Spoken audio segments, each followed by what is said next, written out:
I think the streaming is on.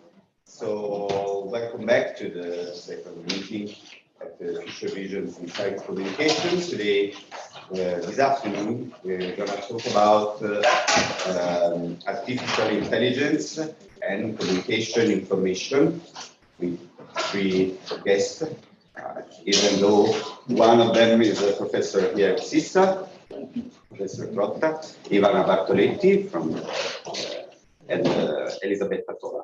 And I give the floor to Elisabetta to introduce. Thank you, Giacomo. Thank you. Good afternoon, everybody.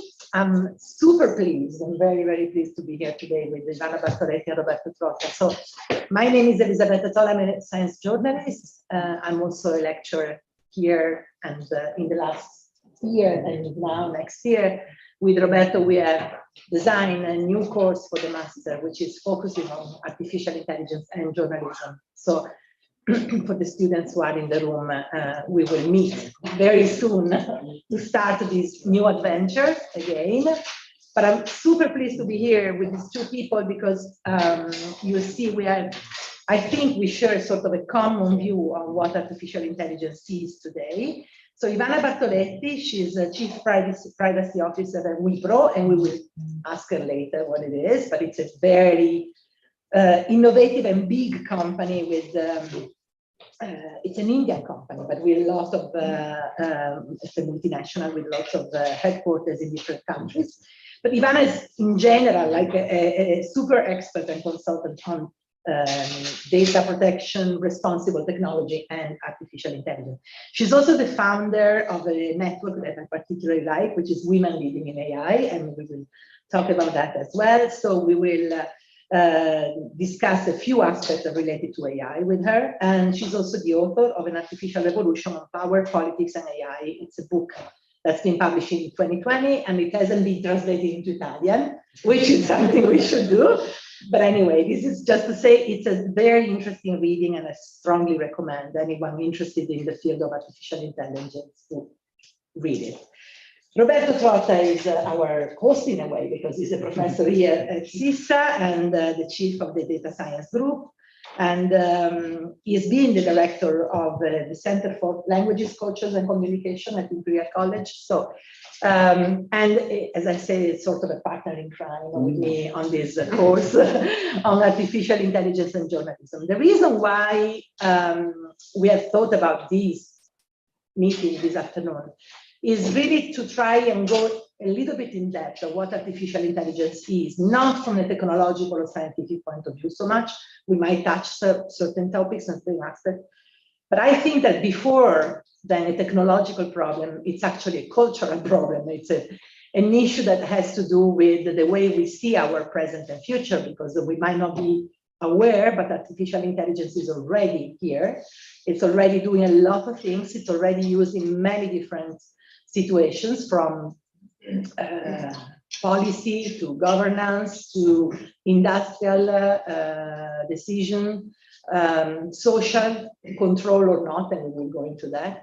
So maybe Ivana, I'll start with you. Why, from your point of view, artificial intelligence is, and if you agree with this definition, it's first of all a cultural issue, then a tech one? Thank you. And first of all, thank you for inviting me here. It's a pleasure. It's a pleasure for many different reasons, including the fact that it reminds me, being in Trieste reminds me of when I was young, because I studied in Trieste University before moving first to Rome and then the United Kingdom, where I lived for 15 years. And now I am based in Germany. But I work for a multinational called Wipro, which is a small organization with 300,000 employees, and working on is one of those sort of big organizations from India, like Infosys or Tata and then Wipro, but it's got a presence everywhere in the world and a lot of acquired entities. So it's a huge organization. And it's an interesting position to be in, because it's the first time for me that I am in a role which is in an organization where I am responsible for what the organization does from a privacy and responsibility standpoint, because I've always been more and in the past I've been in information governance, more on the technical side when I was younger. But then I've always been in consulting, working with like Deloitte and similar organizations. And being in-house is really interesting because a company like Wipro does artificial intelligence products, AI systems, and a lot of products in the metaverse and things in blockchain and identity and all of that. And my role is to make sure that what we do as an organization, that we do it in a way which is as ethical, and we'll come to that word, but is also as privacy by design and uses privacy enhancing technologies and all of that. Now, the reason why this is fascinating, and I've come to exactly to the point, the question, is because what I realized is that every single technical artifact, but in particular an AI artifact, is not just a technological product. It's very much of a social and political one. And this is the case, particularly with artificial intelligence, for different reasons, but in particular because of AI using data, and because of data being, people say data is the new oil, data is not. Sorry, it's not. Oil is a resource that you go and find and take, okay? Data, you have to create it, you know, data is you. So be very aware of the word, for example, data collection. No, data needs creation. Yeah, something needs creation is the product of but once you've created it, data represents society as it is, right? It's like a photo. And so it's certainly not neutral, because being a photo of the world is not neutral. The world is the product of history, right? So if you take that data and you ingest it into an algorithm into a machine, into then obviously what you're doing is you are taking the world as it is now and you're ingesting it into the systems. And then machine learning and AI has parameters, choices, measurement, evaluation. All of this is done by humans. And there is nothing more political and social than that. So, and AI has got the way that we're using machine learning, for example, in all sorts of areas, and the way, for example, that we're using more and more algorithmic decision making to allocate, say, I have access to a mortgage or not, to edit the world in C when we are online, you know, based on your browsing history and clustering, and deciding what you're going to see, which is different from what I'm going to see. All of this is it's not neutral, right? So the issue is, yes, it is cultural, but it's very much the understanding that every single artifact is social, political, and technical, obviously. But all these things come together. And so we have to be very wary of when we're told we have to trust technology, we have to trust, and of course we do. I mean, we love technology, otherwise we wouldn't be talking about this. But it's very much understanding that there is a very important social technical dimension to it. And this is where this is why it's important that we deal with, of course, with the opportunities that it may bring, but also with the risks of AI being deployed in society. And understanding the risk is really important so that we can get the most out of it. But it's at the end, I think you're right. I mean, there is a very strong element within this, which is social, cultural, but very much political. Exactly. So we go into the risk because I think that's really the domain we need to cross. We have to look into that and see what is AI representing today, right? As an opportunity, but mainly as something we have to deal with. But Roberto, from your point of view, again, building on what Ivana was just sharing, I found it extremely interesting when we started talking last year about how to shape a course, for example, on AI and information, that you chose explicitly not to start from just the technological scientific point of view, but again, you were bringing forward sort of an idea that we need to be very careful and aware of what we're dealing with. Absolutely, because especially coming from my corner of the world, which is science, right? So we heard about Ivana's small organization with 300,000 people. I'm at the head of a large data science group, 30 people. Large, but SISSA, we only just started 2 years ago. And our group is called TSDS, Theoretical and Scientific Data Science. We're not dealing with the kind of stuff that Ivana is dealing with in terms of mostly applications to society or technology. We're dealing with data science for the natural sciences, physics, cosmology, in my case, neurosciences, bioinformatics, the kind of topics that SISSA is working on at the research frontier. So as a scientist, AI or machine learning can be seen as a tool, obviously very, very important. For example, in my own domain of academic expertise, cosmology, machine learning is a frontier of statistical data analysis, simply because at the moment in time when we have hundreds of millions, soon billions of galaxies measured, for example, in the universe, there is no human eye that can ever parse them all. We need machine learning to understand what this data mean, extract knowledge, and ultimately scientific understanding out of this data. And the same is true in many other fields of scientific endeavor. So for a scientist, this neutrality paradigm is almost second nature, wrongly, when we say quite clearly at the beginning.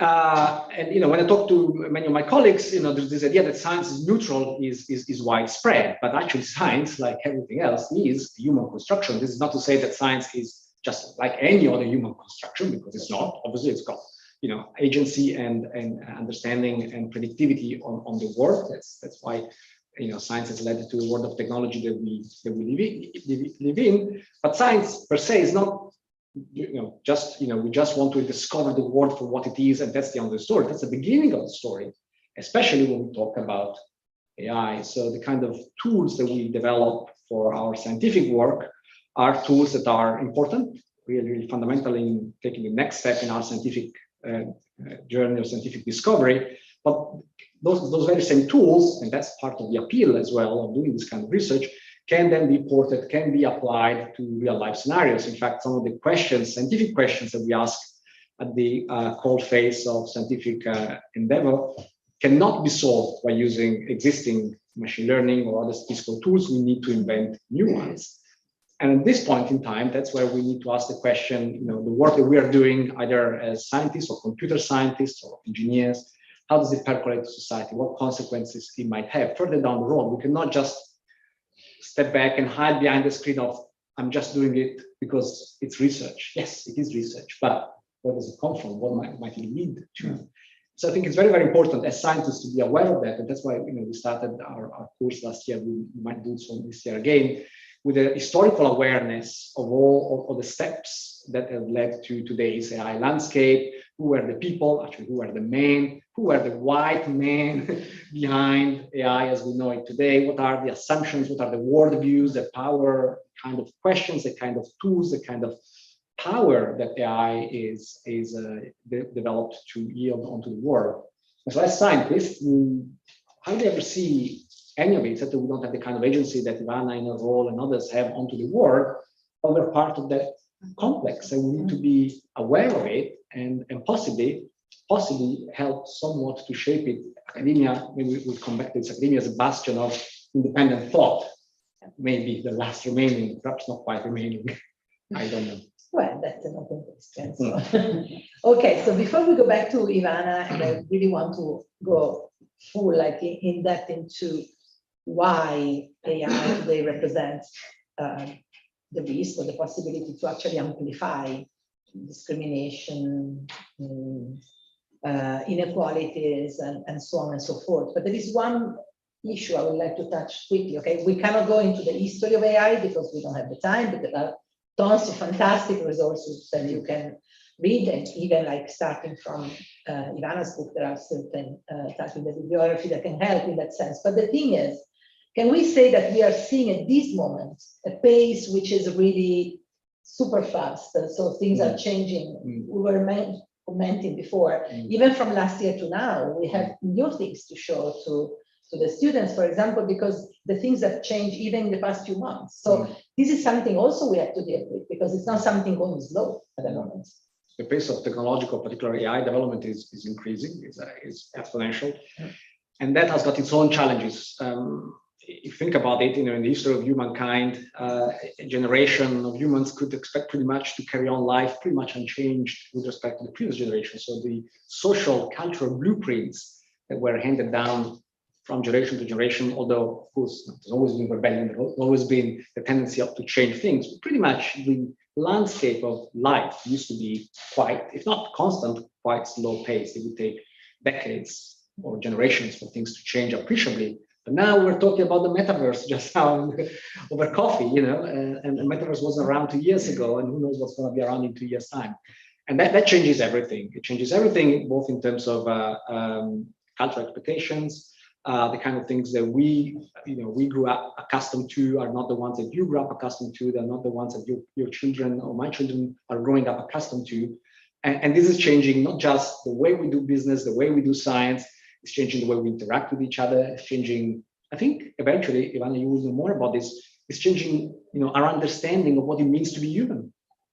And, some of us might be feeling left behind. And some of us might want to be left behind, to be honest, depending on what the new definition of human might be. But there is no debate about this. This is this headlong dash towards postmodernity, and some of it is good, and some of it gives us opportunities. Some of it is for the good of society. Much of it is not. Much of it is to the detriment of the environment. For example, the environmental cost of AI is another aspect that's never very much mentioned in this discourse, and some of it might be to the detriment of what it means to be human. All this talk about post-humanism, for example, also coming from this very specific corner of these tech entrepreneurs who have their own worldviews shaped by certain cultural assumptions and so on and so forth. Is that what we really want? That's another open question that we're gonna leave. Yes. May I? Can we just do two more, and then I'll let you enter but I just want to ask Ivana one thing, and then, because I think it is one point of what Roberto was saying that we'd like to pick with Ivana, which is the situation is that we are, our society, our views, even our concepts about human rights or equality and so on are changing, have been changing, or somehow we are trying to change some of them, of course, in the last few years. And yet this technology, which is changing fast, it's still reflecting a view that is really old in a way. So that the fact that it's being designed and then somehow still programmed and built by mainly men, mainly white men, as Roberto was saying, but with a certain fingerprint, which is very patriarchal somehow. And you point that in your book, starting from the point of view of how, for example, as a feminist, you need to really be aware of that and fight against. But then I would add, as a feminist, but also as an environmentalist or as a person worried about, for example, human rights and equal rights for people to be considered when they move around. I'm thinking to the use of AI in the social control, in the control of migrants, for example, and so on and so forth. So on one side, we have a technology that's going very fast, but on the other side, somehow it's also helping to crystallize or to kind of almost have a sort of a snapshot of society as it was, and not really helping us to go forward. Yeah, it's a really interesting one, because I just wanted to take a step back what Roberto said, because I think things change quite quickly in both ways. And the reason why I'm saying this is because, you're young, right? And I remember when I was your age, Google was a really cool place to be. Facebook was a really good place to be, right? Everybody wanted to work there. So everybody was like, you don't have to be, everybody was like, oh, I either want to be in business and make a lot of money, or I want to be in academia where I use my brain, don't make a lot of money, but I use my brain. And then Facebook, Google, these places came up, and the idea was I can do both. Yeah, it was a dream. When I was your age, it was a dream, right? Yeah. Working at Twitter, it was a dream. And now, layoffs, people being laid off. You've seen it everywhere. These places are not what we thought they were going to be. Okay. So things have changed so much. So we're seeing a culture of lack of respect to workers, lack of respect for employees. We have seen a lot of stuff happening over the last few years where sexual harassment, for example, at Google. We have seen a lot of stuff about, for example, women, and particularly Black women, saying, hey, these algorithms are biased and we want to fight back. And they were just basically kicked out of the business, like it happened to Timnit Gebru. So, I mean, we have seen another faces of these big tech companies. The reason why I'm saying this is because we cannot, I think, have these conversations that we're having without looking at the economic model that we live in terms of the tech and digital world. We live in a world which has massively dominated by a small number of companies, right? So we have 5 in the West and 3 or 4 in the East. So in the West, you have the Google, Facebook, Amazon, and Apple, and then you have in the East, you have the Alibaba, Tencent, and these are colossal. I mean, these are big corporations. They are infrastructure. Amazon basically has done our infrastructure during the pandemic. Google, Apple, they've been delivering our support with COVID and the COVID app and other various technical solutions ideas that we have. But that is reality. These companies are regulators within themselves. If they decided that we're going to do privacy in a certain way, then we are going to do privacy in a certain way. Because, for example, Google, they control everything. You use it to search. You sign in every single thing through Google Mail, and you can access everything. So it's a massive ecosystem. So it's very hard to talk about what AI does without talking about competition, antitrust, and what these big names, big Elon Musk kind of guys are doing in this field, right? So, but when all of this was born, it was born in a very different way. I mean, this were at the beginning of the web and all this, they were tech visionaries and they were very liberal. They were exactly where a lot of people of my age at the time wanted to be. They were liberal, modern. They didn't want any state surveillance. The internet was a space of freedom and liberty. And now, because of money, the internet and the digital ecosystem has become a space of surveillance, harassment, the internet. So the reason why I'm saying this is because I don't, we need to see these things very bound together, right? So the fact that we are where we are, and the fact that we have AI, which at the moment is a lot of AI applications, they're there to surveil, they're there to cluster people, they're there to, they're there to be used in very intrusive and sort of privacy intrusive ways. That is also because of sort of the dominance in the market that we have of a few big players that are completely entrenched between public and private sector in sort of this architecture of and we can't, we have to see these things aligned. And it's not by chance that Europe is tackling the problem late, but we are tackling the problem. The Digital Markets Act, the Digital Services Act, the European AI Act, the European Interoperability Act, the Data Act, all of this, they're there to say to these big companies, hey, calm down. The same is happening with the US, the FTC coming very strong on competition.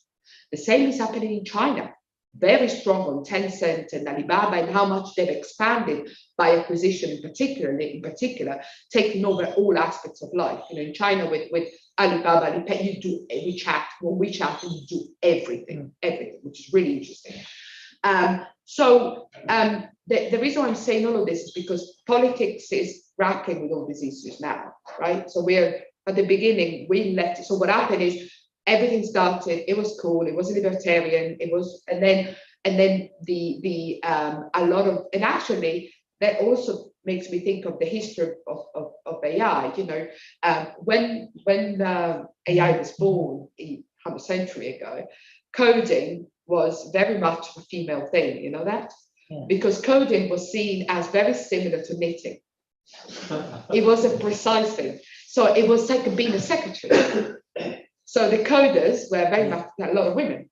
And then if you look at the commercials, the publicity, the advert, you see a big change in the 60s and 70s with IBM, because then they realized that there was data, big data, money, and therefore it became very much of a male thing because it became cool. Sorry. And then the posters started to change, and AI started to become the man, suited and booted. Here's the opportunities, and everything changed then.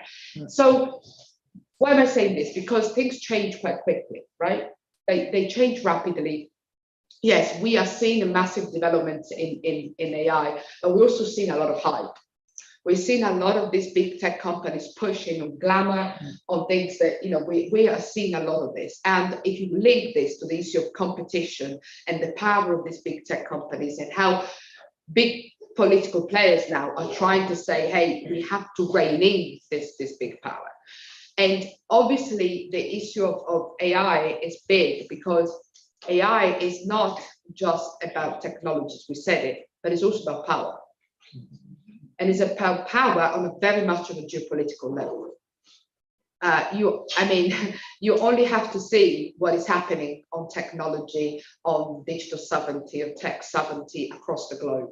What is happening? I mean, AI is not just, Google Maps and the web and digital and all of that, and it's also the infrastructure. I mean, AI is very much about infrastructure. It's very much physical stuff. And there is a lot of sort of geopolitical dimensions that are intertwined with this, especially between China and the United States, as you know, and the role of India, and especially now with the new alignment with what's going on in Russia. So I mean, so that's why there is so much interest in artificial intelligence and all data that underpin it.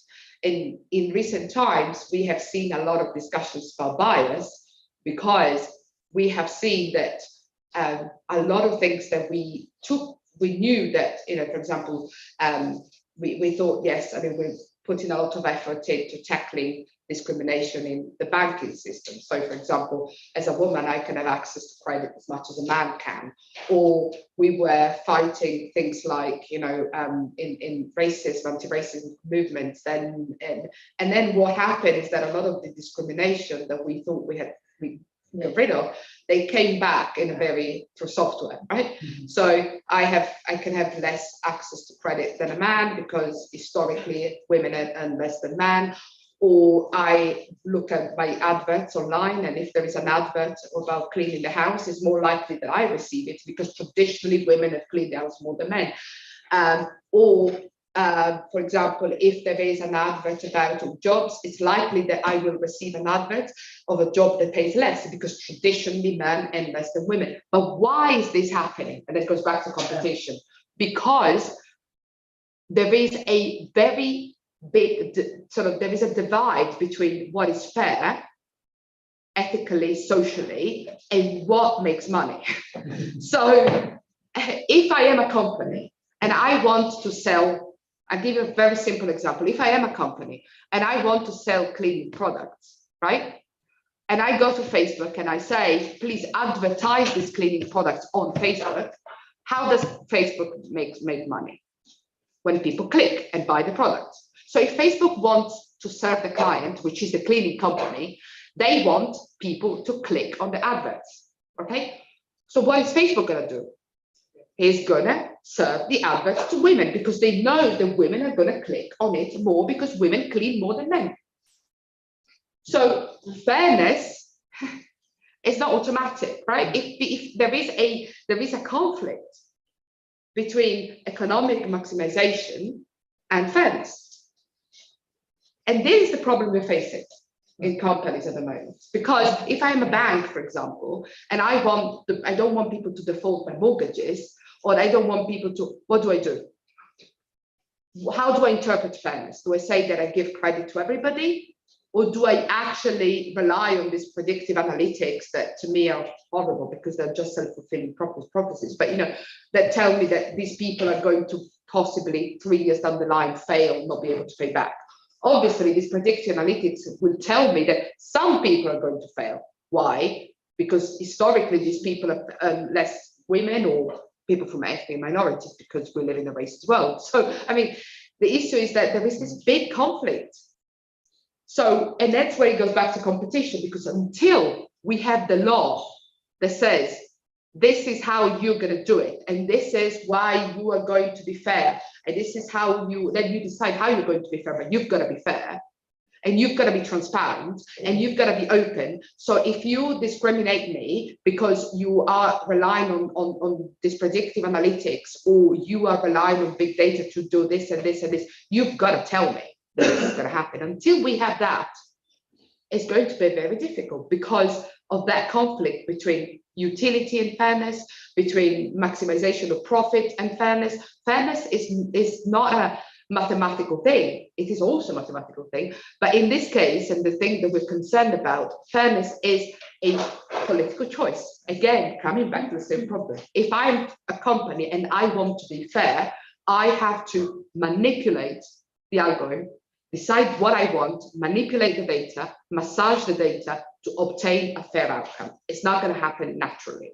But because companies, especially in this competition situation they're going to maximize profit, then it's going to be very difficult to achieve fairness without intervention.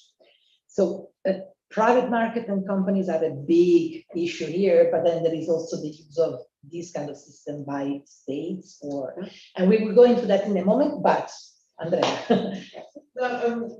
Mine is more a sort of provocative question in the view of the history of AI. And so my question is artificial intelligence replacing the natural intelligence? What I mean by that, I was shocked not last week, I don't remember when, I was listening to RAI 5, the RAI of education. And there was somebody who said, if you monitor the increase, the evolution of the average IQ of the population, it has been increasing since the IQ test has been given. It has been steadily increasing until 2009, and then it's going down. It was a shock for me because the guy said that these are data, and then I was saying, what's going on here? That's an interesting, provocative question. So while we don't know, because we should really see how this data are collected and of course analyzed, and this is part of the problem. But one of the issues that has been debated a lot, and maybe we can advance this question and then we go back to actually the framework that we were discussing, because I'm very interested in seeing how states are using or our public institutions are using AI and what's the risk there, which is, again, a very important problem, particularly when countries are not that democratic or are embracing systems that are not that democratic. But the thing is, there is a lot of fascination that we have, and I'm going back to you, Roberto, with the idea that AI can one day be full intelligence, right? And this is also because it's obviously our imagination is shaped after movies and science fiction and everything we've been building around the idea of somehow being substituted by a sort of artificial type of intelligence. I was very interested when last year during our course, you said it's been probably one of the best branding, even the denomination artificial intelligence. We're very far from designing a real intelligence, right? Absolutely, and it depends really what you mean by intelligence. Of course. Going back also to Andrea's question, of course, we take IQ because that's a metric, something that you can measure, some standardized tests, and you do it every year, so it's the same. And then you say that's intelligence, and therefore, if something you can measure, but maybe that's one of the dimensions. There is other things that humans can do, emotional intelligence, all sorts of other things that are not measured by IQ. And in this domain, as in AI, the risk is that because we can measure this thing, and it's the one thing that we can actually measure, that's the only thing that ends up counting. So traditionally, for example, a testing ground for machine learning or computer systems, intelligent computer systems, has been games. Chess traditionally was one that even Turing in 1947 already proposed as the testing ground for his new thinking machines when he first introduced the idea of essentially learning from experience. he said, well, we should think about chess, because chess is a framework where we can test whether a machine can beat a human, how intelligent the machine is. 2016, the Go game, this Chinese game, that's got a much larger number of possible moves than chess. It's become the new test ground, and with the AlphaGo victory over Lee Sedol in 2016, there was another big sort of step in terms of AI, superhuman AI, you know, the hype of machine playing like a genius, superhuman level, showing creativity and so on and so forth. Of course, huge technical achievement and very useful one, because then AlphaGo has been, the successor of Go, AlphaGo has been used in other domains like protein folding and whatnot, very successfully. But is this to say that this machine is now super intelligent, is superhuman? Well, in Go, obviously it is, but Go is one framework, and the advantage is that, like the IQ test, you can measure it, you can define the rules of the game, you can check how many times you win, and that's the metric by which you judge performance. There are also some other things that we do in everyday life as humans that are not so easily quantifiable. Although, like Ivana was hinting, those are things that are increasingly being classified because they need to be in order to become machine readable and machine enforceable in a sense. So lots of things that we tend to do in everyday life, in order to be approachable in the machine learning setting, need to be either classified or quantified or measured in some way. And therefore, you know, for example, affect recognition, you know, 6 different types of emotion universal on people's face. That's the base of $1 billion worth of investment in apps and whatnot. Scientifically, probably totally bogus, not even true, you know, not even wrong. I would say, you know, that there are 6 different types of emotions that the human face universally displays across races, cultures, and skin types and whatnot. Yet there are, you know, billions being invested on this very topic, mostly for the purpose of surveillance, one way or another. So again, going back to the military complex and how this underpins much of the thinking, given that sort of underpins current thinking about AI. So in answer to your question, Elizabeth, I think much depends on what you define as intelligent. And the trend is to say, well, actually, let's take this thing. That's one thing that we can actually quantify, IQ, chess, Go, whatever. Let's build a machine that does it better than we can. And then if you look closely at what happens, you discover that a task that was general and sort of performed in a certain way by humans gets cut down to pieces into measurable chunks that are amenable to a machine learning approach. And the task itself gets redefined in terms of the narrow strip of things that the machine can actually do. And then there is perhaps no wonder in discovering the machine can do it better than us.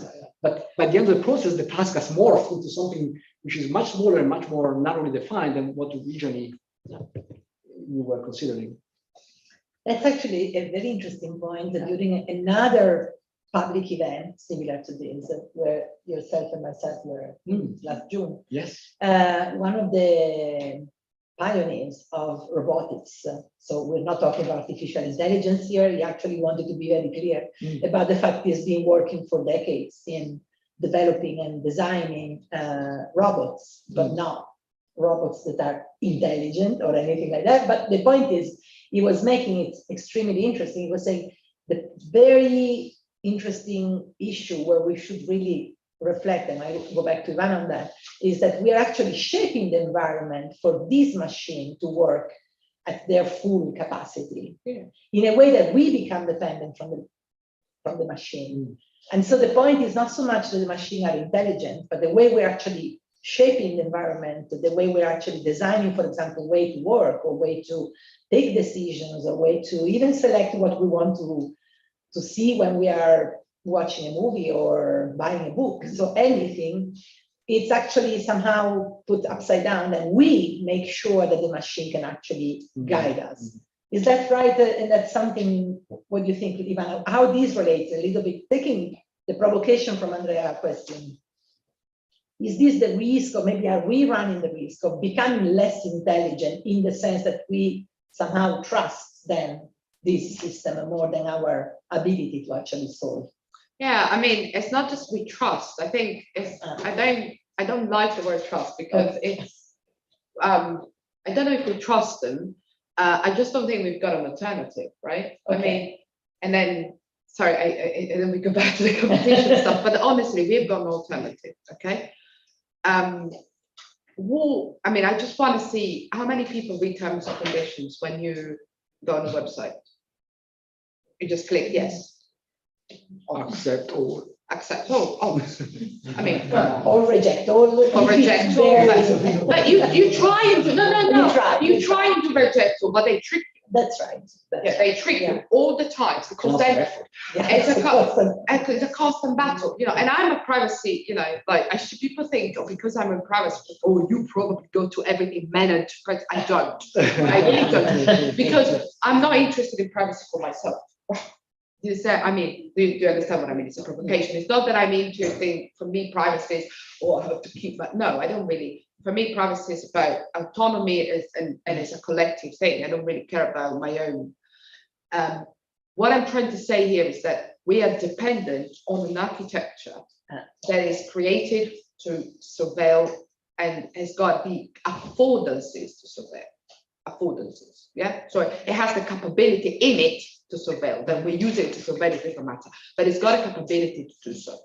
So we browse the web and we accept all, because there is no way that I am ever going to read 25 pages of a privacy notice, right? There is no effort in doing privacy notices in a funny way. Funny, right? Funny. Where you take part in it, when you make an informed choice. The GDPR, that many privacy legislation around the world, with all the love that I have for the GDPR, you know, I have to love GDPR because my job is my life, you know, although at the moment I'm more focused on India privacy law, which is really interesting, but it's based on a consent model, and it's based on the responsibility of the user in the face of a system that we cannot control. I mean, how are we supposed to have a smart home, which is actually a cool thing, right? I don't advocate for a return of the analog. I like the way, I like to be connected, okay? I like a smart home. I would like to do things as smart as possible. But how are we going to navigate a smart home? And what are we going to do? Like step in, step out, consent, are we still spending our time? So either we train an algorithm to do that on our behalf. Okay, so we have an algorithm to deal with other algorithms. SISSA people, university people, do it, please. I mean, maybe we do. There is a big European project, but you know, but the idea is you train an algorithm to navigate these things on your behalf. There are consent platforms, management platforms that are interesting. So, for example, in the India privacy law, it's the first privacy legislation that it was published on Friday. Is the first time that I see in the legislation, in the law, in the actual text, talking about consent management platforms as a way to outsource to the individual, from the individual to manage that. Now, so the problem is that we are in a system which is too big for us. We can't control, right? But we like it. We've been taken into this by deception, pleasure, fun, convenience. Who is going to step out to the world we live in? I mean, who's going to live without Google Maps? Who's going to live without Amazon? I mean, and to be fair, I mean, I am culpable as much as other people, even though I advocate for many things, but I'm culpable because if I live in Germany, right? Shops are not open on a Sunday, right? And I'm happy for that because I am in the heart a very strong trade unionist and workers, you know, yes, fine, Sunday off, fine. But I work and I've got 2 children. I'm not going to deal with this. Amazon. And I'm culpable. But honestly, how are we going to do this? You know, we're all in this world being taken by convenience, by fun, by, you know, that's how it is. Now, I think and again, you know, we have recommendations online. We've been, you know, this clustering, they cluster us into this thing. So we don't even know how to do this, okay? So there may be a link between you and me because we went on a holiday somewhere, we like tennis, we went on a holiday in Croatia, and they start advertising to us things about going on a pension scheme because of some particular link that's been able to identify thanks to big data, right? And they start to advertise about pension scheme, like spending your retirement in a particular place. They do it once, they do it twice, they do it 3 times. At some point, it may be clicking in our mind. I buy a book. I've got a teenage son. First, Harry Potter 1, recommendation Harry Potter 2, recommendation Harry Potter 3. I'm like, bloody hell, it's the end of the month. You've just read Harry Potter. You know, it's not the intelligence here, it's the autonomy that I worry about. It's the autonomy. You know, it's the autonomy. And this is not to like, oh, we've got to go back to the analog. No. This is to say that the system is bigger than us, and it has been created with a little participation from us. So what I advocate for is not to return to the analog, to cherish the analog, cherish it. I want to be in a public space without being surveilled. I don't want to be surveilled in a public space, I'm sorry, because I don't want a camera to change the way that I talk to you, because I think that I'm being surveilled. So there are spaces where I want to cherish the analog, and I'm going to fight for my analog space. But in general, I don't want to return to that. What I want to change, and that's where you come in, especially the younger people, is the way that data is handled. Do we have to have the data handled, and do we have to have this sort of, can we, for example, experiment with new ways of handling data? Can we have cooperatives of data? Can we have data trust? Can we have organizations where we have, and we collect our data together, and we decide as a collective where we're going to share the data, who are we going to share it with? And there are a lot of experiments that are called data trust, data cooperatives. There's a lot of stuff happening, for example, in cities. Cities can be a fantastic laboratory for that. A good administration can do something fabulous with data. Barcelona started doing something really interesting with data. And you can create, a democratic participation with the data, how we're going to handle the data as a community, as a city, what are we going to use it for, what are the trade-offs that we're going to navigate together. All of this, access and make it transparent, make it accessible. We are seeing things like this happening. We're seeing algorithmic registers in cities where you can go on a website and see these are the algorithms that are working in your city, and this is how they work. They have it in Amsterdam. Really interesting stuff, and you can experiment with all that. So what I'm thinking is, can we have technology that works for people rather than having people work for technologies? Because this is what's happening at the moment. And I want to close on this, on something which is actually how I opened my book, because the reason why I wrote it actually, because I was realizing that I was being told, I'm 43, right? I was being told, your life is much easier because you have a lot of technologies, okay? And then I was realizing that I was doing the shopping online on Ocado in the UK, at the same time that I was starting the washing machine online, okay? At the same time that I was multitasking and working in my Zoom meetings online, okay? So I was realizing, actually, this technology is making me work harder and more. I don't want to be Wonder Woman. I never cared, but actually they're tricking me. They're making me work 3 times harder. Yeah, because with the idea that is technology, then it's harder because they're making me do 5 things at the same time using these applications. And I thought, why is this happening? And I thought, first, because I don't think any woman has designed this. Because otherwise they'd be like, excuse me, no, I'm not going to have this, because then that will make me work even harder. Second, why is this happening? Because instead of tackling a social problem, which is that women work more than men in the house, they offer me a technological solution. And there is no technological solution for social problem. And third, why? Because there's been no democratic participation to decide what we're building technology and applications for. And this is where I started to think about all this and say, hey, can we actually do it differently? Can we create technologies that, with the participation of people, Can we ingest the data and the technologies with the participation of people? Can we create smart projects with the participation of individuals? And that's a challenge. And that's a challenge, I mean, that we need to relish all together. And that means that we go to, you know, we can do it many different ways. You do it in academia. You do it in academia. We need this stuff in academia. What are the technologies that we're going to deploy for this? What are the platforms? What are the privacy preserving things that we're going to use? How are we going to empower individuals so that we can design technologies that work for us and where we can have a say without being in the consent model? This is where we need academia. We need journalists because they need to start talking about this stuff and really, you know, and stop portraying. I mean, you are a rarity, but you know, but a lot of journalists, they talk about AI, they talk about Terminator. I mean, come on, seriously.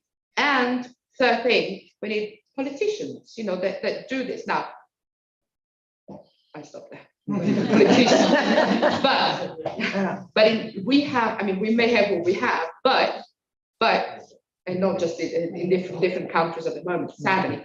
But we have local administrations that we can work with, and we can start from there. You know, we can start with local administrations, say create cooperatives of data locally, decide how we're going to handle the data that we collect, whether we can which data are we going to create. Are we creating data about bins collection? Are we creating data about user libraries? Are we creating data about timings of people going out to school? Whatever you want to collect. How are we going to use it? What are the controls? What are going to people say? All of this, we do it together. And if there are no politicians that want to do it, you just stand yourself and do it yourself. I mean, I particularly like the idea of looking at cities or territories as a proxy, a real proxy, like a possibility where you can experiment that. But is there a question? Yes, no, but go ahead after. No, it's okay. There is a question connected to what Ivana is saying that I want to ask Roberto, but we can collect your question first. And then Okay. Because what you were just saying, I mean, goes to with another, the pace at which technology goes, that is order of magnitude faster from how we digest that and how so we got it pretty great. Now, what you're proposing is a discussion and that will, I mean, that will take much longer than the time to develop the technology. So how do you put together the pace that the technology is developed and the time that is much longer than is to make a democratic process, let's say? you're right. But that's right. Can I just say, sure. I think that they are tricking us again on this thing, you know, on technology. They say to us, oh, it's this complicated stuff, it's this difficult stuff, and it moves so fast. It's true, but it doesn't mean that we can't understand it, honestly. It doesn't mean that we, you know, I've seen some fantastic stuff happening. And I mean, I work with all technologies that are on the future of the workplace, metaverse using in the workplace, and yet, I mean, I don't have a technical background. I've learned to code at the age of 40 a little bit, but you know, and yet I sit down with, you know, we try and find a common language, right? And this is where the role of the media is important. Find a common language, but it's not, you know, but the issues that we're dealing with is not the technology, it's the political issues. For me, the point is not the difficulty in understanding technology. The point is that a democratic process that is what you are is slow. But perhaps the underlying assumption under your question, Aldo, is that of technological inevitability. This stuff is happening. It's going to happen. There is no stopping it, and you know, there is no way to.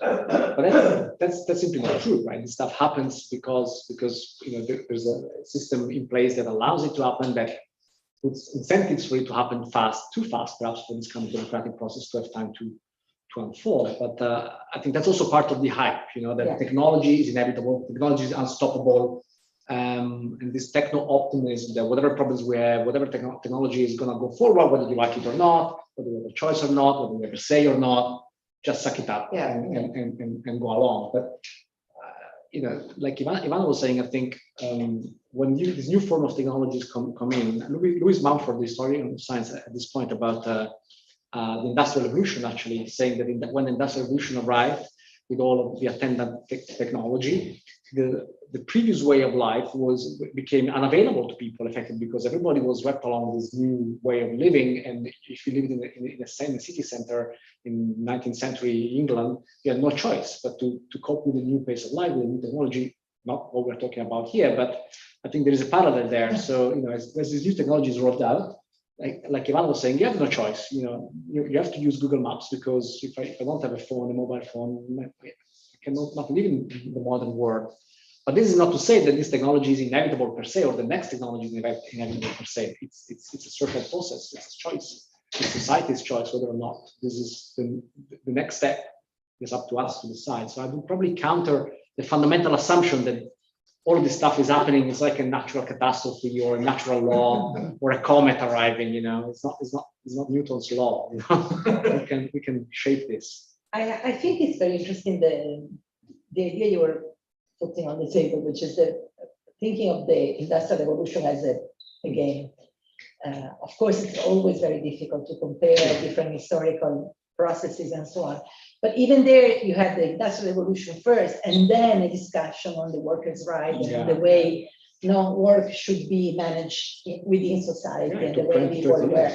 So it happened. I just want to say that it happened to me to read a paper from Teresa Scantamburo, which works at Capostari. Maybe you know about the paper, but she was doing this analysis of what is happening in Europe right now. Europe has this ambitious goal to develop an AI, which is for welfare instead of industry. But she analyzed what is happening right now through the various nations in Europe regarding this particular goal. And two of the things that came out of her research is that there is not enough reasoning on an ethical basis and on a legal basis. So we are already lagging behind. While the technology is growing at an increasing pace, all the things, all the tools we have for our daily lives are a lot lagging behind.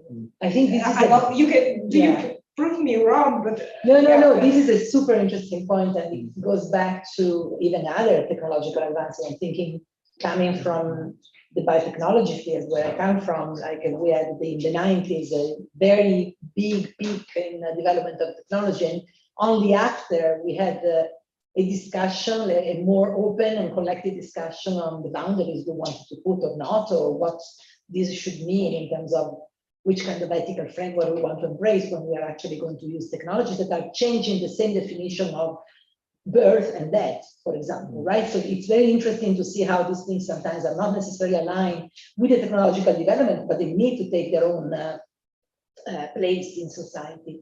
But if I can go back to one of the things that Ivana was mentioning, and somehow also bringing in the points that Federica and Aldo are mentioning, it's the role of science here. It's crucial, and from my point of view, because I've been advocating for open data, for the idea of working on data in a very open and transparent way, and the possibility to share data in a very open way. A discussion that became extremely popular last year, of course, because of the COVID, but it's not really born last year, right? It's at least 1 year that we're discussing about how open data should be promoted and built and fostered and so on and so forth. There's been a moment where states were actually pushing forward, and then they stopped. Now, what I see in science is that this paradigm of open, it's really not taking place everywhere. We had this discussion before, and so the role that Ivana was somehow calling for, like, do something and whatever, but this is also a reflection on the scientific community and the way the rules are inside the way we do science, because I see in certain fields a lot of walls being built when it comes to the possibility to actually build this open space where data knowledge is actually fostered and brought forward. No? I think astronomy in fundamental physics, let's say, is a little bit of an exception. Yeah, absolutely. For the very simple reason, we share almost everything almost immediately. This has been a long time in coming, but now it's almost standard practice, not everywhere, but mostly. And sometimes there's a team that spends 20 years building a telescope or a facility. They have maybe 1 year, 2 years proprietary access to the data, but then afterwards, the data need to be released in some form for transparency, for community checking, because other people might have other ideas, other ways of using the data. So that's almost the established paradigm, but there is one simple reason behind it, which is our data are extremely expensive to gather. Sometimes, they come from telescopes that cost billions of dollars to build and put in orbit. So they're very expensive, but they're worthless because there is no money to be made out of this data, right? So that's why they can be shared freely, because the currency in our field is citations. There's no money. And therefore, but if you're in biomedical field or whatnot, then there is real money, in at play, and therefore there is less incentive, or there's no incentive, or there's competitive incentive to keep this data, to keep them for yourself, to keep them behind paywalls, barriers. Do not share them to the competition, because there's a patent at the end, there is big money at the end, there is a new drug at the end, or whatever it may be. And so I think fundamental science, very much the exception in the kind of science that we do. I'm not sure it can be a model for other kinds of science, because the closer you are to potential market applications, the more this idea of sharing becomes difficult, simply because at the end of the route there might be a patent or something that makes you money. So very much so in our field, but not necessarily a blueprint for other fields. Yeah. No, I was thinking. No, I saw your face, and I'm sure you're. No, I was thinking about. I was actually thinking about sort of the role of academia, right? Exactly. And I was thinking, for example, that we grew up with the idea that we need to create as much data as possible and all of that. And I'm thinking about all these sort of new technologies that, for example, the use of synthetic data and the sort of make available stuff, which is now very expensive from a privacy observance standpoint. And for example, now I was working with at a university in India where we were looking at how you can interrogate an algorithm without disclosing it. So you can identify, one of the big things that we're facing at the moment is, how you can be transparent about the use of an algorithm. That there is also intellectual property. So especially for a company, for example, that has, that's what they are, their algorithm. If they start disclosing it, then they're going to lose their IP. So you don't want to do that. And that's the system where we live. So one of the things we're trying to use is to use secure multi-party computation and other tools to try and understand whether you can interrogate the algorithm, especially in court proceedings, right? So if I'm being fired and I need to appeal, and the decision has been made by a machine, as sad that it's happening, and it's happened recently in Italy as well, with the driver, right, in Bologna. But these things happen, and then how you can, if you're in a court of law, how can you interrogate the machine? So I mean, I'm thinking about new challenges like this as well. Like how can we solve these issues to make to make AI which is transparent or meaningfully transparent to individuals. That is really fascinating. Can I say something very different? Okay. So before now, there was one other thing that we talked about. We mentioned the small towns, right, the cities, and the idea that we can run experiments in cities, yeah, and even said, do it yourself, try and do this kind of things, and looking, for example, at gathering data and how we're going to use the data, how we create a data collective, for example, and how we sign a contract between us and the collective for the use of the data in the local administration, right? And so this is all interesting. But I'm also thinking about the global dimension, right? So, for example, one of the criticisms that we have at the moment is how is Europe going to compete on a global level, where you have countries like China, where they collect all sorts of data, they use it all the time. Of course, they're going to advance in AI, they say. Or the United States, where you have a different approach to privacy, although there is discussion about privacy. They have a really good algorithmic accountability bill, which has been recently brought back into the discussion.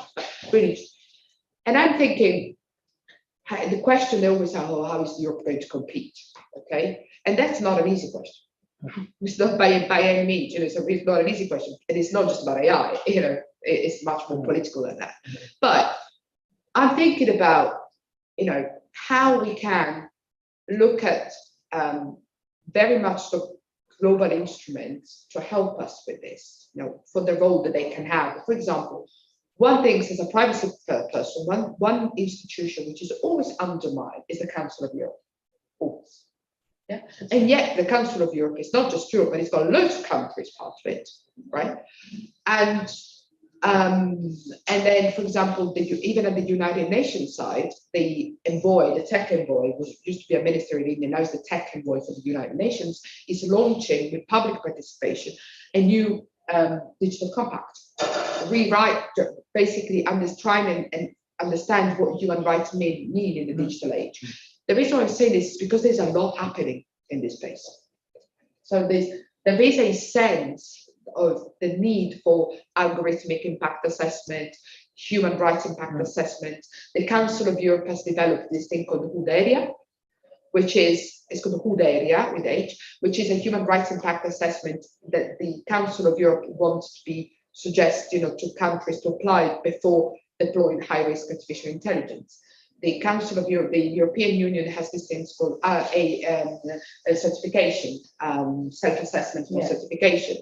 So the Canada has a legislation to say every algorithm used in public sector needs to go through a particular kind of scrutiny for an algorithmic impact assessment. I mean, there is a lot of debate around this, especially bringing the human rights element into this. A brilliant academic from Torino, Montelero is his name, he's been writing a lot about how human rights is not enough, but you also have to take account ethical and social considerations. Now, going back to what you were saying, how are we going to do algorithmic impact assessment, AI impact assessment if technology is so fast? But then, you know, we're going to have no alternative to this. Yeah, but for example, in order to do that, you have to introduce a metric. A metric. To make the assessment. Sure. How do you introduce that metric? And is it an algorithm that is looking at it? Is it? I mean, it's not. Yeah, exactly. I mean, but not all AI is the same, no? So first of all, there is about a taxonomy to say where are we going to do this and when. The European Union is using the risk-based approach based on what is risky for us in terms of the fundamental rights of people in Europe. I mean, my question is that any metric, I don't want to be any metric you introduce, of course, you project on a few dimensions, a complex thing. And this is the main difference between human brain from me and the machine. Machine can treat it very well. I mean, correct me if I'm wrong, Roberto. No, I think your question was also towards asking, maybe there are domains in which we should not be doing AI in the first place. And there should be things that are not questions that the AI should ever be deployed on, for example. You know, that could be another domain of where you draw these lines somewhere. There are high-risk domains like facial recognition and others, where you have special algorithmic profiling, as it were, and then others that are free for all. But those lines are being drawn up as we. They are being drawn up, although the European AI Act is quite. I mean, it's a bit tricky on the European AI Act, but yes, I mean there is the idea of this high-risk AI, which is AI that's got a big impact on us, and in this case you have to do a self-certification. The problem that we face is that again, and then I always bring, but it is again geopolitical issues around standards, right? Because a lot of this stuff is being discussed by standards. So what is going to happen is that even high-risk AI, even very high-risk AI, if it's compatible with the standards, it's going to pass. That's the problem, without accountability. And who is discussing the standards, apart from the IEEE, apart from the IEEE, where there is ethical AI, there's a lot of discussions happening on that, even algorithmic impact assessment, but the IEEE is the only one. But ISO and ITU has very much been discussed in closed rooms with little democratic participation and with massive geopolitical battles. I mean, go and see the compositions of these meetings, obviously, you know. So, and this is happening very much behind their backs. I mean, I'm a rapporteur for the Council of Europe on AI and human rights, especially with gender. And I have just finished the first draft of the report, and one of the things that we put in there was really about standards and opening up the procedures around standards. Because it needs democratic participation, it needs academics and to be in these rooms, because at the moment there is a big companies present in those rooms. So yeah. I think there is one point we didn't touch yet, and I would like to put it on the floor before we maybe, I don't know, if we have until 4:30. Yeah, we still have some time, and I would like also to take some questions from the people here. But the thing is, there is one point which is that AI is very tangible. I mean, we look at AI as a system that seems very intangible, and anytime we look at, in general, in the digital economy, we consider just the intangibles, right? But there is an environmental cost, which is very difficult to calculate, but very big. There is also human cost, and not only because of the application of the AI, but actually in building the AI system. So I'd like to touch upon these 2 points quickly. I know they are very big chapters. We should really dive in. But the thing is, I think we really have to keep together when we discuss about this entire domain of the AI. Also, these aspects, because the environmental, we just started last year looking into that environmental weight of building the AI, of the clouds, of the way the entire infrastructure is becoming more and more of an issue, and the human cost, for example, in all the machine learning and all the using the data to actually teach machines how to devise. So I know the environmental issue is one of the ones you really care a lot for, Roberto. Yes, and the difference, we're making earlier a parallel between the AI revolution and the industrial revolution. The difference is that with the industrial revolution, when English and other cities became covered with coal dust and the fumes of these factories were not, people could see actually that it wasn't a good idea to put a factory in the city center because what came out of that factory. But one of the big, what I call the disappearing trick of AI is that we are many steps removed from all of these consequences. So and actually it's one of these tricks that they played on us. They made us believe that all of this convenience that we all cherish and use, and the one-click purchase now, buttons and all the rest of it, we don't see any of the consequences of that. This is so far removed. We are so far down the food chain. We are told that our data reside in the cloud. What's more evanescent, immaterial, and ethereal than the cloud? Turns out the cloud is these huge hangars, millions of square meters of hangars, air conditioned, put beside rivers because of cooling down the computers, hard disks, millions of hard disks chucked out every 3 years and burnt or thrown away or sent to poorer countries for sort of recycling. We never see any of this. The real environmental cost of AI is in building all the infrastructure. It's as physical as anything, but because it's touted as digital, therefore immaterial, we don't think about it ever. And so we don't think about the cost of extracting the raw material out of which all the systems are made, the rare earth, they go into the devices, they go into the hard disks, they go into the batteries that power all the things.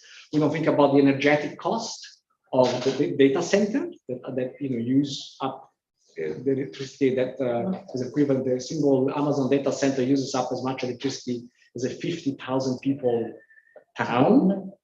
We don't think about the environmental cost also of powering the machine learning systems themselves. All these systems need training.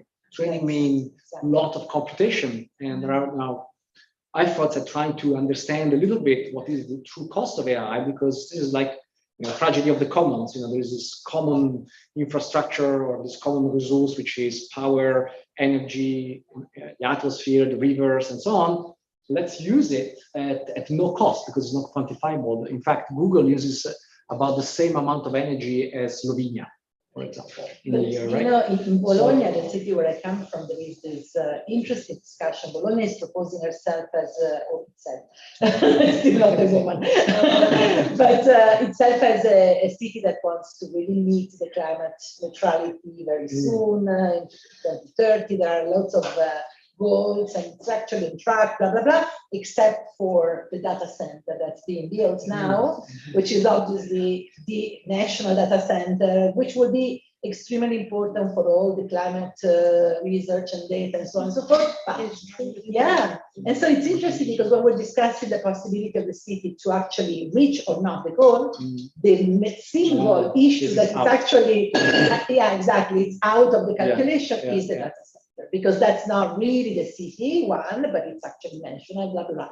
So we go back to the fact that we need to take into account something very solid, something very real. Yeah. Interesting. And it is an interesting issue. Right? Absolutely, absolutely. And I think this is one of the big issues that are never discussed. The environmental costs of AI, or not very much, the power, the resources that it takes is immense.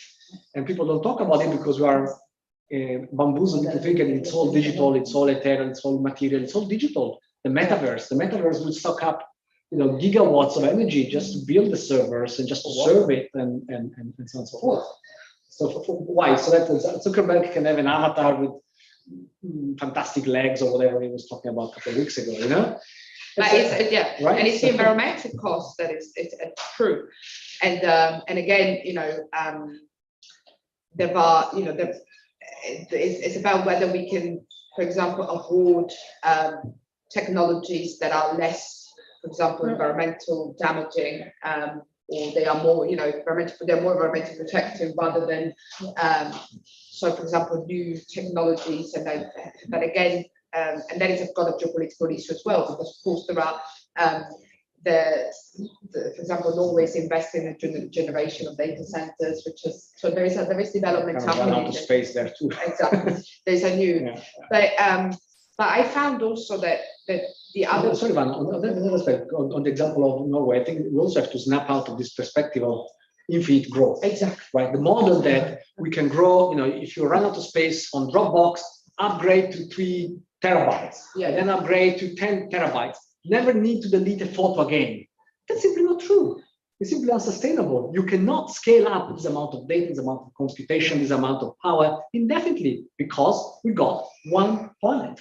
And the planet's resources are finite in terms of material, energy, and so on. Yeah. So this idea that digital is infinitely scalable at scale, which is one of the favorite Silicon Valley terms, at scale, is simply not true, because there's one scale, the planet.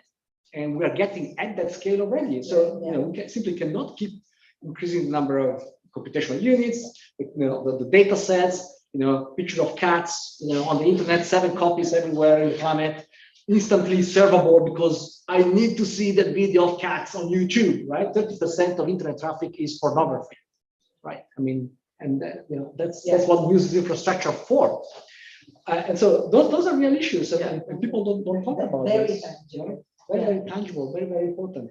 And the other, I think the other important issue about this at-scale planetary dimension that AI is taking is that, we have to have a discussion about what are the limits of sustainability of this growth and what is the model. We cannot just scale up because digital and material, because we're hitting those limits and we're not having the discussion. Yeah, the funny thing is that they keep telling us that AI is very good to be sustainable. Like, they tell us, tell us, oh yes, with AI we can improve sustainability. We can, but we always sort of kind of forget the other side. But you do everything on that. Or they basically tell us, we can distribute energy on the grid in a much more efficient way thanks to AI, because we can use predictive technology to understand needs much better, so there's less waste. So we're always kind of served with sort of AI for sustainability, and we hardly talk about sustainable artificial intelligence or how to make it sustainable. There's one other thing that I wanted to mention, though, that I found quite disconcerting, is that it's about the hidden cost of AI. So it's the environmental side, but it's also the human factor, right? It's really so behind the training a machine, there's a lot of human labor. There's a lot of human labor, often in very dramatic conditions. So, for example, to train an algorithm in understanding whether there is sexual violence or there is pedophilia, you've got to have people looking at these images over and over again, and that means that you're going to create a lot of sort of damaged people out of this. And it's not a high executive. I mean, again, 10,000 New York, right? Going back to what we were talking about, we grew up with the idea of the Google lifestyle in Silicon Valley, but it's not all like that. But at the same time, I had a dilemma when I was writing my book about this, because I'll tell you the dilemma was. Dilemma was that I was looking at a lot of companies that are training in the medical sector, and they are, which is one of the areas where I'm very fascinated by the use of AI, especially in the idea in medical images. I have this sort of, I have my own Silicon Valley dream, which is the idea that medical scanning, especially for example, breast cancer, they could be walk-in appointment. They could be a walk-in because they become so easy that to do. But that's sort of, when I think about AI for good, that's what I would like to see. That these things become like walk-in and not like every 2 years, because it's so easy, and to spot any sort of something that is anyway. But I was doing a research about sort of who is training these machines, who is collecting all these images, and we were looking at bladder and other kinds of sort of parts of the bodies, and a lot of this training was happening in other countries. So, for example, in India, and there were these places, like big places, where there's a lot of women looking at these images over and over again. And then what I noticed is that there was, for these people working there was the way out of the way up to middle class, right?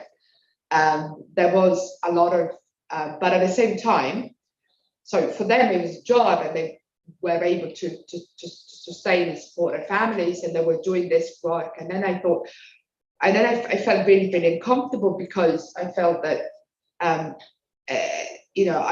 there was some sort of, we are witnessing the same things that we witnessed during sort of colonial kind of era, right? So we're witnessing a lot of powerful countries, rich, wealthy countries, that go to these other countries that are financially poorer but resource data rich, and they take a lot of this data to then train their algorithms to grow in the West. And I just thought, well, it's colonialism in new means, and we're not taking the resources as in the past in terms of gold, or but we are creating this sort of data. They're paying people to create data that collect and use, and this is happening in many different ways. If I think about how China is colonizing a lot of parts of Africa for data, or and so there is this sort of geopolitical dynamics happening. But I was also thinking, within all that, and that I find that quite scary. And then, of course, it's no surprise that these countries, they say, well, stop. We have all this data, like take India, we have 800 million iPhone and consumers, users.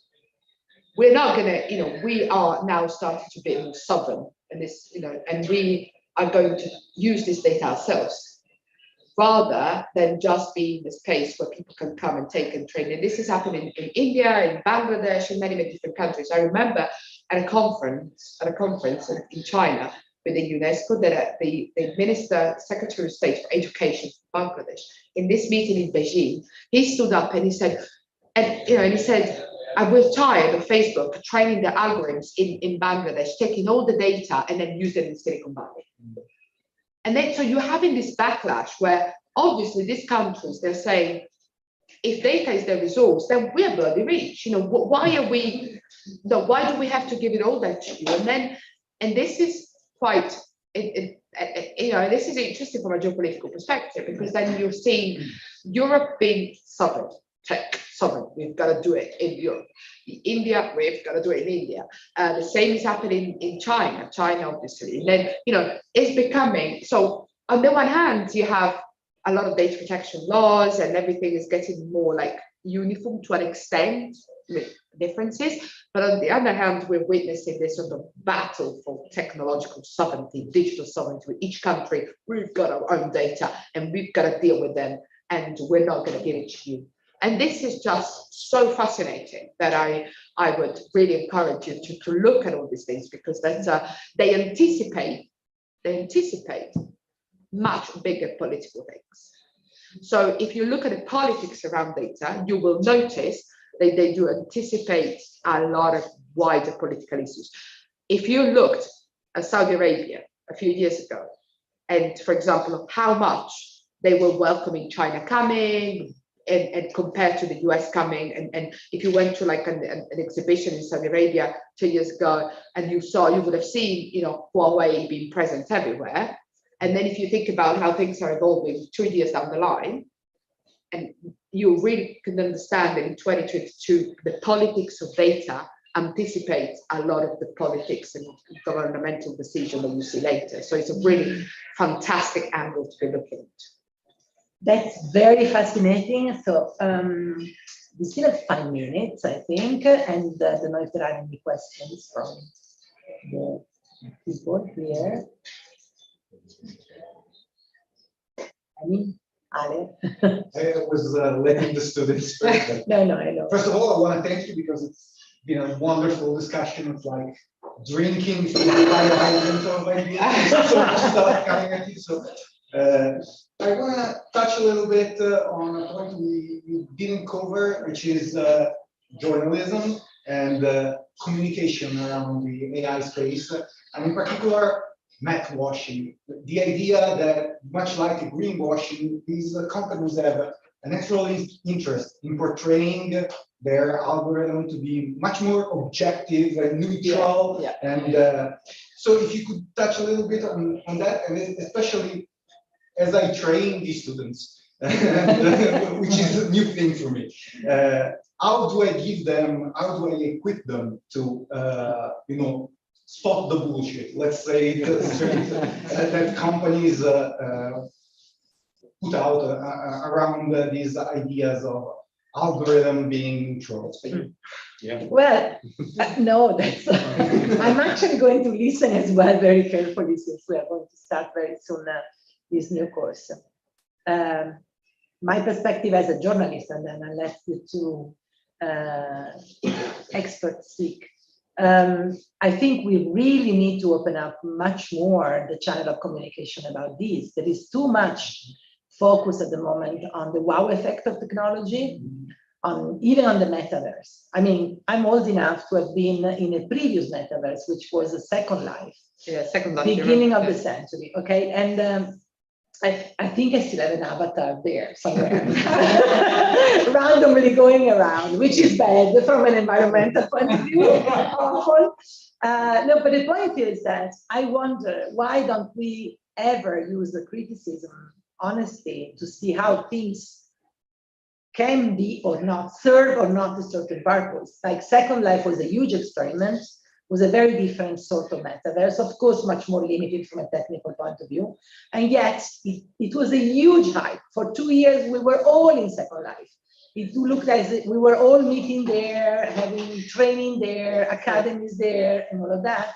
And then that's it, was left completely. I mean, there are certain small niche who are still using Second Life, but and literally this was much more pre-COVID, so it wasn't not the case where we were used to do events online all the time. And yet we were there trying to do these things, like we can do a concert there, and we can actually attend events or shows and all of that. I can be together with my friends from America or from anywhere else. When that died, we never even went to see why that died, and which are the reason why, as human beings, prefer maybe anyway to have so far to have a sweaty, balmy event instead of going into something like that. Maybe, it's actually something I'm reflecting on a lot as a journalist now, because after 2 years of COVID, where we did everything online, any event I've been organizing in the last 6 or 8 months, I've seen people just dashing in because they really needed a different type of environment than the online one. And this is really silly to say this way, but I mean, there are lots of good things we have acquired by being online and doing certain things in a remote way. But I'm just calling for criticism from a critical perspective, from the fact of even looking at experiences which might be proxy of what we're going into. And it's very difficult to have a proxy of the power of AI in certain things, of course.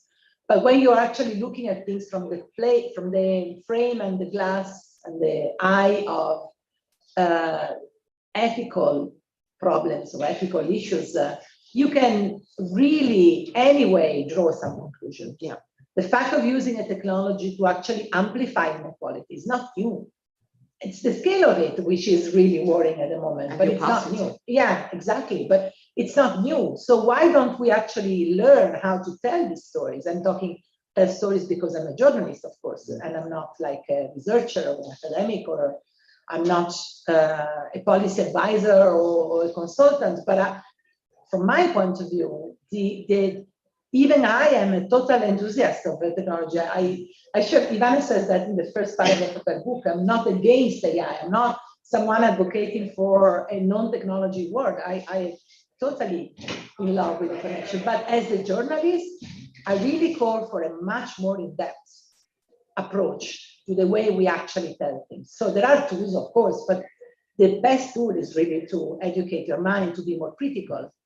And I'm sorry, but study, which is a very old word, it's the best approach. It's still the best approach. I don't know if I'm totally out of this, but. No, you're right. I mean, I was thinking that there are a few things that I would like to see challenged by the media. And first of all, I would like to challenge what is this sort of, are we creating the technology or the need first?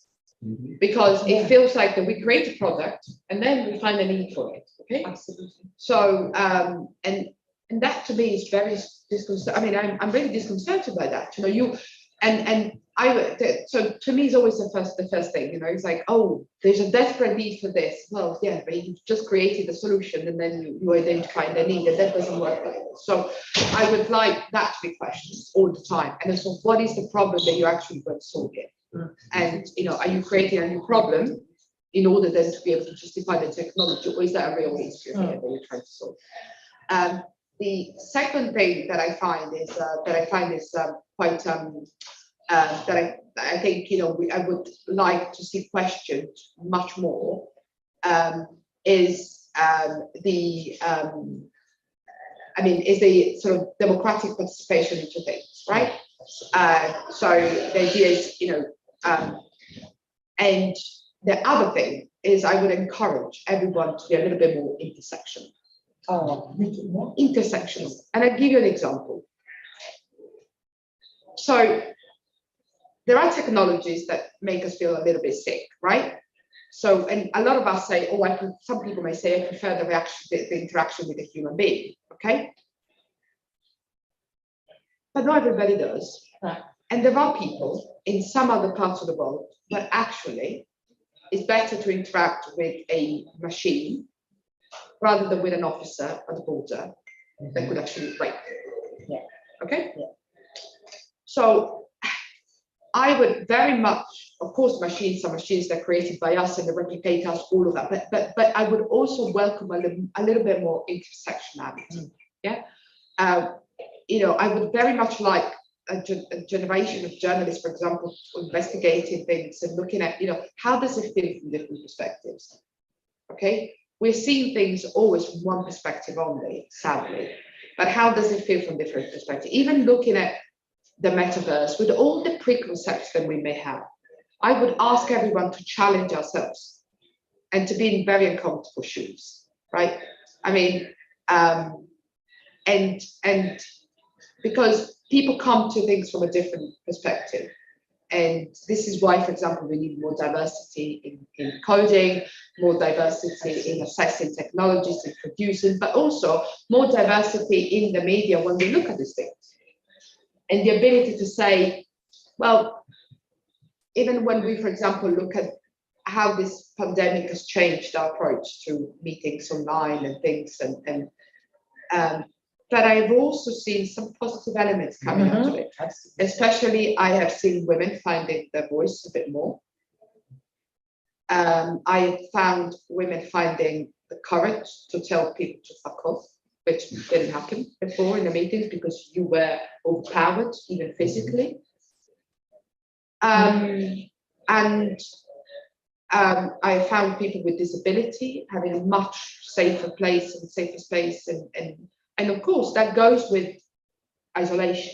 There's no doubt, but we can't do what's comfortable to us because it's easier for a white male to go into a meeting in city, okay, then, oh yes, it's gonna be good for everybody to go to meetings in the city. No, frankly, not. Totally. Yeah. Yeah. So it would be very nice if we were able to be more putting ourselves not into other, into our people's shoes, and not just put ourselves, ask other people. Because I mean, I was saying to my dad earlier, saying, have you heard that guy, the FIFA guy? What's his name? Yeah. Yeah, basically saying that because he had red hair, that he can sympathize with people in Qatar being gay, and yeah, I mean, because he had red hair when he was a child, I mean, sick. But anyway, avoid that, kind of put ourselves in other people's shoes, ask other people what they think about things. That I would love the media to start doing this, and the younger people to just, you are much more, the young people are much more in sort of multicultural, and it's such an old-fashioned word, but than other generation, but just don't take this for granted. Question from all different perspectives. Absolutely, that's a huge point, and I think it's also, if I can link it, I know you don't want to go over time, but I think, okay. Roberto, your advice, and then telegraphic advice. Everything that Ivana just said is absolutely, I'm absolutely in agreement. I will also add and stop the Elonification of Elon Musk. so the myth of the founder, the myth of the unicorn, the Silicon Valley entrepreneur, is a huge part of it feeds certainly in a huge way in the problems that Ivana was describing.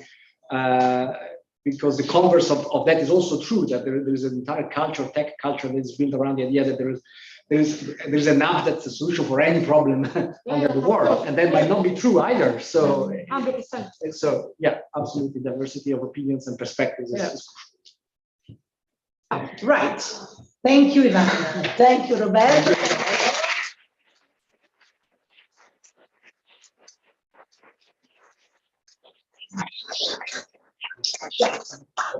Thank you again to all of you three for the third appointment with the Future Visions. See you tomorrow afternoon at 3 with a meeting about JCOM, and in general science communication journals.